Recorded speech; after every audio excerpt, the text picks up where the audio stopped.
सत्संगत जी बड़े प्रेम और सत्कार से कहना जी धन्य निरंकार जी। सत्संगत जी दास विनती कर रहा है, दास से त्रुटि हो जाए तो अपने घर के बालक समझकर क्षमा करिएगा। सत्संगत जी दास बहुत ही अच्छा विचार लेकर के आया है। चैनल पर नए होंगे सब्सक्राइब करिएगा। सुबह का समय केवल दिन की शुरुआत ही नहीं बल्कि यह आत्मा और शरीर की पवित्रता का प्रतीक है।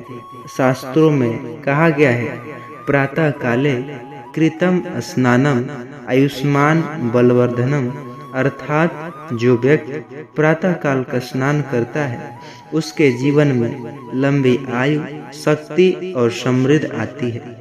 लेकिन आजकल कई लोग विशेषकर गृहिणियां आलस्य या अज्ञानवश सुबह 8 बजे के बाद स्नान करती है। यह केवल एक आदत ही नहीं बल्कि घर परिवार की दरिद्रता, कलह और विनाश का कारण बन जाती है।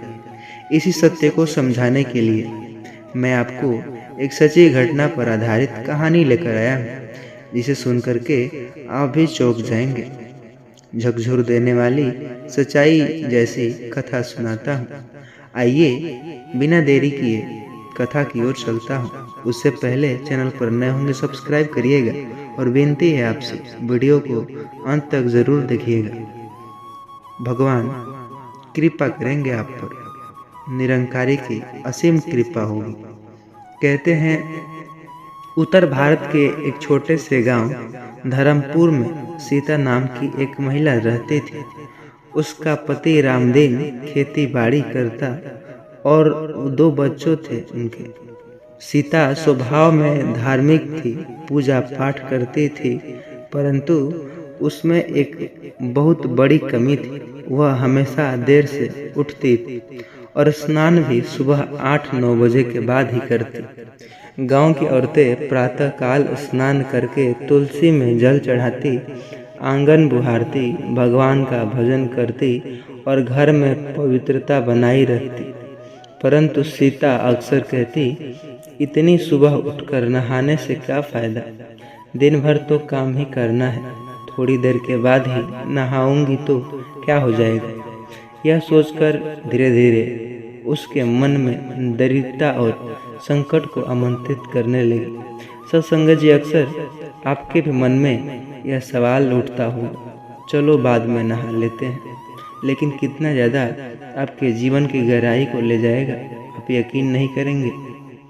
एक दिन गांव में निरंकारी संत बाबा का सत्संग का आयोजन था। बाबा जी ने अपने प्रवचन में कहे, भाइयों और बहनों, सुबह 8 बजे के बाद स्नान करने वाली औरतें के घर में दरिद्रता प्रवेश करती है। पर क्यों? क्योंकि वह सूर्य देव के उदय का अनादर करती है। जब तक सूरज की पहली किरण आती है तब तक शरीर को पवित्र कर लेनी चाहिए। शरीर पवित्र हो तो मन भी अपवित्र होता है और अपवित्र मन में भगवान का वास नहीं होता। जहाँ भगवान नहीं वहाँ धन और सुख भी नहीं रहते। संत बाबा की बातें सुनकर गांव की कई महिलाएं चिंतित हुई, लेकिन सीता ने उस पर ध्यान नहीं दिया। वह हंसते हुए बोली, अरे यह सब ढोंग है, गरीब का नहाने से क्या लेना देना। लेकिन यह अज्ञान ही उसके घर के पतन का कारण बना। धीरे धीरे रामदीन की खेती बाड़ी में नुकसान होने लगा। फसल पर कीड़े लगने लगे, बारिश समय पर नहीं हुई और घर में अनाज की कमी हो गई। बच्चों की पढ़ाई का खर्च पूरा करना मुश्किल हो गया और गांव की बुजुर्ग औरतें सीता से कहने लगी, बेटी तेरे घर में ये सब संकट इसलिए आ रहे हैं क्योंकि तू देर से स्नान करती है। सुबह का स्नान केवल शरीर को ही नहीं, घर की लक्ष्मी को भी शुद्ध रखना होता है। देवी लक्ष्मी केवल स्वच्छ और पवित्र स्थान में रहती है, गंदगी और आलस्य में नहीं। लेकिन सीता अपनी इस आदत नहीं छोड़ सकी। शास्त्रों में बताया गया है कि सुबह 4 बजे से 8 बजे तक का समय ब्रह्म मुहूर्त सूर्योदय काल कहलाता है। इस समय स्नान करने से शरीर के रोग दूर होते हैं, मन में शांति आती है, घर में लक्ष्मी का वास होता है। लेकिन औरतें 8 बजे के बाद स्नान करती हैं, वे इस समय इस शुभ काल को जो खो देती हैं। उनके शरीर और मन में तमोगुण और आलस्य भर जाता है। यही आलस्य धीरे धीरे गरीबी, कलह और विनाश को आमंत्रित करता है। एक दिन की रात सीता ने एक भयानक सपना देखा। उसने देखा कि उसके घर में अंधेरा छाया हुआ है। एक काली छाया जिसके हाथ में झाड़ू और टूटा हुआ दीपक उसके आंगन में बैठी हुई। वह कह रही थी, मैं दरिद्रता हूँ। जिस घर में सुबह देर से स्नान होता वहाँ मेरा वास होता। सीता, तू आलस्य में डूबी रहती, इसलिए मैं तेरे घर आई हूँ। सीता भयभीत होकर जाग उठी। उसने अपने पति को सपना बताया, लेकिन रामदीन ने कहा, सपनों को मत सोचो, मेहनत करो। परंतु धीरे धीरे उस सपने की सच्चाई जो खुलने लगी। कुछ ही महीनों में सीता का घर पूरी तरह बदल गया। जो बर्तन पहले चमकते थे वे अब टूट फूट गए। बच्चों के कपड़े मैल कुचैल हो गए। घर में कलह बढ़ने लगी और छोटी छोटी बात पर पति पत्नी में झगड़ा। बीमारियां जो घर में प्रवेश करने लगी। अब गांव वाले कहने लगे, देखो, देर से स्नान करने वाली औरत का यह घर उजड़ रहा है। आखिरकार एक दिन सीता संत बाबा के पास पहुंच गई और रोते हुए बोली, बाबा जी, मेरे घर का सुख शांति सब छीन चुका है, कृपया मुझे मार्ग बताइए। बाबा जी ने गंभीर स्वर में कहा, बेटी, तूने सुबह के समय को व्यर्थ गवाया। याद रख, जो स्त्री 8 बजे के बाद स्नान करती है उसके घर से लक्ष्मी चली जाती है। अभी भी समय है। कल से तू सूर्योदय से पहले स्नान कर, घर को शुद्ध कर जो और निराकार का माध्यम जो ध्यान रख। देखना तेरी जीवन में बदलाव कैसे आते हैं। अगले ही दिन सीमा प्रातः 4 बजे उठी। उसने आंगन बाहर तुलसी में जल लगाया और सूर्योदय से पहले स्नान किया। स्नान के बाद भगवान का ध्यान और घर की धूप दीपक से शुद्धि किया। शुरुआत से ही उसे कठिनाई हुई, लेकिन धीरे धीरे यह उसकी आदत बन गई। कुछ ही समय में चमत्कार हुआ। पति की खेती में सुधार, बच्चों की पढ़ाई में तरक्की और घर का वातावरण शांत और सुखमय हुआ। धीरे धीरे लक्ष्मी का आगमन भी हुआ। गांव की औरतें इसी के बदलाव को देख करके आश्चर्यचकित में पड़ गए। वे कहने लगे, देखो, जो औरत पहले आलस्य और दरिद्रता की पूरी तरह से आलसी थी, वह अब पूरे गांव के लिए आदर्श बन गई है। यह सब सुबह 8 बजे से पहले स्नान का नतीजा, ईश्वर के स्मरण का परिणाम। और सीता अब सभा में औरतों को समझाती, बहनों, सुबह 8 बजे के बाद स्नान मत करो। यह केवल शरीर की पवित्रता नहीं बल्कि लक्ष्मी का स्वागत है। जो औरतें इस नियम को तोड़ती है उनके घर में सुख समृद्धि चली जाती है। इस कहानी से स्पष्ट यह होता है कि सुबह देर से स्नान करना केवल आलस्य नहीं बल्कि दरिद्रता और विनाश का कारण है। सुबह का समय ईश्वर को पाने का सबसे उत्तम समय है। निरंकारी विचार्य कहते हैं कि सच्ची सफाई बाहर की नहीं भीतर की भी हो। जब औरतें सूर्योदय से पहले स्नान करके घर और मन को पवित्र करती है तभी घर में सुख शांति और लक्ष्मी का वास होता है। ये नहीं कि सुबह उठ के लड़ाई झगड़े अश्लील बातें होते हो।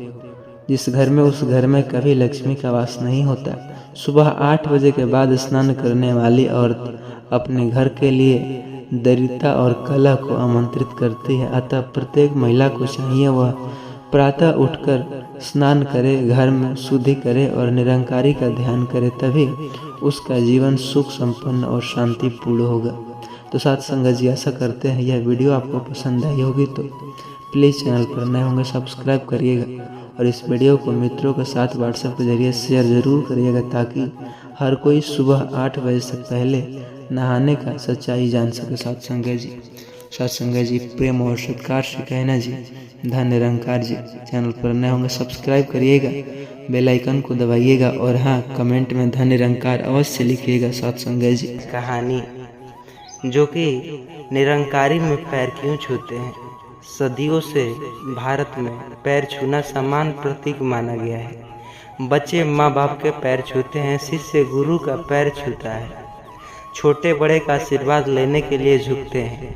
लेकिन सवाल उठता है जब निरंकारी पंथ के लोग एक दूसरे का पैर छूते हैं, चाहे बड़े हो छोटे का पैर छूते हैं। आपने भी देखा होगा सत्संगत जी। तो क्या वह समान है या अंधविश्वास का जाल, अंधभक्ति का जाल? क्या सच में ऐसा करने से भगवान मिलते हैं या फिर सर्वनाश की ओर पहला कदम बढ़ता है? दोस्तों, यह कहानी सिर्फ एक परंपरा की नहीं बल्कि एक पूरे समाज को झकझोर देने वाली सच्चाई है। आइए इस सफ़र की शुरुआत करते हैं, एक ऐसी कहानी जो सच पर आधारित है। सत्संगत जी, तो सत्संगत जी चैनल पर नए होंगे सब्सक्राइब करिएगा और इस वीडियो को अंत तक देखने की पूरी कोशिश करिएगा, तभी आप सच जान पाएंगे। ऐसे तो गांव की कहानी है। रामगढ़ में निरंकारी सत्संग हो रहा था। बाबा मंच पर बैठे थे, सैकड़ों लोग उनकी ओर झुककर पैर छू रहे थे। भीड़ में सीमा भी थी, जो एक महात्मा थी, जो बहन जी थी। उनके बाबा का पैर नहीं छुआ। तभी प्रचारक बोले, अरे बहन भाइयों, जो बाबा का पैर नहीं छुएगा उस पर निरंकारी की कृपा नहीं होगी, उनके घर का सर्वनाश भी होगा। जो घमंड करेगा, बोला मैं उनके क्यों पैर छूं? सीमा तो डर गई सच में, उसने भी तुरंत बाबा के पैर पकड़ लिए। भारत में परंपरा है कि पैर छूना बड़ों के प्रति आदर है। जब कोई छोटा झुकता है और झुक करके अपने अहंकार को त्यागता है, बड़ों का आशीर्वाद देता है, यह सिर्फ संस्कार न कि भगवान से मिलने का साधन। लेकिन पथ और बाबा के लोगों ने इसे अपनाना धंधा बना लिया। पैर छू लो वरना अनर्थ होगा, पैर छू लो तभी पाप धुलेगा, पैर छू लो तभी मुक्ति मिलेगी। यही वह झूठ है जिसने हजारों घर उजाड़ दिए। रामगढ़ में लोगों ने सोचा शुरू कर दिया, तो अगर पैर नहीं छुए तो परिवार बर्बाद हो जाएगा। धीरे धीरे यह डर ही उनकी भक्ति बन गया। गहने बेचे गए, खेत चढ़ा दिया गया और तन मन धन सब बाबा के चरणों में अर्पित किया गया। लोग भूल गए कि असली पैर छूना तो माता पिता और सच्चे गुरु का होता है, न कि उस इंसान का जो धन और शोषण करता है। रामगढ़ में एक परिवार था, श्यामलाल का। उनकी पत्नी और बच्चों ने बाबा से कहने पर दिन रात पैर छूना जो कर दिया। धीरे धीरे घर का सारा धन आश्रम में चला जाएगा। बच्चे छोड़ दिए पढ़ाई, बाबा की सेवा करने लगे। अब श्यामलाल ने तो एक दिन पूछा, बाबा जब हम रोज आपके पैर छूते हैं तो हमारे दुख क्यों नहीं मिटते? बाबा हंसकर बोले, तुम्हारा विश्वास कम है और सेवा करो और धन दो, तब निरंकार की कृपा। श्याम जो टूट गए, वह समझ गए कि पैर छूना समान नहीं बल्कि सर्वनाश का रास्ता भी है। जब हम झुकते हैं, हमारा रीढ़ की हड्डी लचीली होती है, यह शरीर को मना भी करती है, विनम्रता भी बनाती है और सामने वाला हाथ उठाकर आशीर्वाद भी देता है, इससे मनोवैज्ञानिक संतोष मिलता है। लेकिन यह तभी तक अच्छा है जब तक प्रेम और आदर से किया जाए। अगर इसे डर और लालच से किया जाए तो यह अंधभक्त है। निरंकारी विचार का असली अर्थ है निराकार, यानी निर्गुण निराकार परमात्मा। उसे मूर्ति, धन, व्रत और पैर छूने से नहीं बल्कि सत्य और सेवा से पाया जा सकता है। लेकिन आज के निरंकारी पंथ ने इस अर्थ का बदल दिया है। पैर छूना कृपा पाना है, धन चढ़ाना मोक्ष पाना है, सेवा करना पाप धुलना है। यानी असली निराकारी विचारों को व्यापार बना दिया है। असली निराकार वह है जो जगह परमात्मा हर जगह है। निरंकार नकली है वह जो कहे कि मेरे पैर छूने से तुम्हें मुक्ति मिलेगी। निरंकार, असली निरंकार वह है। भगवान डर से नहीं प्रेम से मिलते हैं। नकली निरंकार विचार अगर पैर छूने लगे तो सर्वनाश भी होगा। भगवान इस प्रकार की असली स्वर्णज्ञ को पालते हैं। निरंकार के पैर छूना, आदर करना ये बड़ों की तो बड़ाइया ही है, तो क्यों ना हम करें। साथ संग ऐसा करते हैं। वीडियो पसंद आई होगी तो प्लीज़ दोस्तों के साथ ये वीडियो को शेयर ज़रूर करिएगा। चैनल पर नए होंगे सब्सक्राइब करिएगा। हरतालिक तीज व्रत में भूल कर भी यह 5 काम मत करना, वरना भगवान भोलेनाथ और माता पार्वती आपसे हो जाएंगे नाराज। घर में आएगी कंगाली और गरीबी, पूरा घर कंगाल होने की कगार पर आ जाएगा। पूरा घर काल सर्प योग से घिर जाएगा। इसलिए पूरी जानकारी के लिए इस वीडियो को पूरा देखें। बाद में मत कहना कि हमें आपने बताया नहीं। जी हाँ, पूज्य गुरुदेव ने अपनी अपनी अभी के इस शिव महापुराण की कथाओं में बताया है कि अगर जो अगस्त में पड़ने वाली हरतालिक तीज व्रत 2025 के दिन गलती से भी महिलाओं या पुरुषों को यह 5 काम नहीं करने चाहिए। भक्तों, इस साल के हरतालिक तीज अपने साथ बेहद ही श्रेष्ठ और शुभकामना योग लेकर के आई है, जिसमें कि विशेष रूप से स्वार्थिक सिद्ध जैसे योग, शुभ योग का बहुत ही अद्भुत सहयोग बन रहा है। जी हाँ, अगस्त के महीने में पड़ने वाली हरतालिक तीज व्रत के दिन भगवान भोलेनाथ और माता पार्वती की कृपा से आपके जीवन को पूर्ण रूप से बदल कर रख देगी। इसलिए दोस्तों, विशेषकर इस हरतालिक तीज में, इस अंतिम पावन दिन में आपको इन कामों को करने की सख्त मनाही है। अगर कोई भी स्त्री या पुरुष बिना जानकारी के, बिना ज्ञान प्राप्त किया हरतालिक तीज व्रत के दिन इन 5 कामों को करता है, उससे माता लक्ष्मी जो होती हैं रुष्ट, और पार्वती भगवान शिव भी हो जाते हैं नाराज और रुष्ट हो जाने हैं, जिससे कि उसे व्यक्ति की आजीवन निराशा रहना पड़ सकता है और भयंकर काल सर्प दोष का योग जो सामना भी करना पड़ सकता है। इसलिए आप लोगों से रिक्वेस्ट है कि वीडियो को पूरा ही देखिएगा, आधा अधूरा ना देखिएगा। कई लोग होते हैं जो वीडियो को बीच बीच से देखते हैं और फिर ऐसे व्यक्ति को जीवन में कभी सफलता हासिल भी नहीं हो सकती। इसलिए वीडियो को आधा अधूरा छोड़कर ना देखिएगा। आप वीडियो को पूरा ही देखना, तभी आपको संपूर्ण जानकारी मिलेगी। पूज्य गुरुदेव जी कहते हैं कि हमारे हिंदू धर्म में साल के 12 महीने में अगस्त के महीने में पड़ने वाली हरतालिक तीज व्रत तिथि को सबसे श्रेष्ठ जो कि माना जाता है, क्योंकि इस महीने में महिलाएं तथा कुंवारी कन्याएं हरतालिक तीज का व्रत रखती हैं। स्कंद पुराण के अनुसार यह दिन स्वयं भगवान शिव, माता पार्वती का जो सबसे पवित्र और खास चीज माना जाता है। यदि कोई भी व्यक्ति हरतालिक तीज व्रत के दिन यह ऐसा काम करता है तो उसके दरवाजे से ही माता पार्वती भगवान शिव लौट जाते हैं। खासकर सुहागन महिलाएं इस बात का विशेष ध्यान रखें, वरना घर में आएगी भयंकर गरीबी। देखिए, बात ऐसी है कि हमारा काम है तो सलाह देने का, हम तो केवल सलाह ही दे सकते हैं। अब आपको इन सब को मानो या न मानो आपकी मर्जी, लेकिन एक बात जरूर कहेंगे कि अगर मान लोगे तो आपका जो बीड़ा पार हो जाएगा।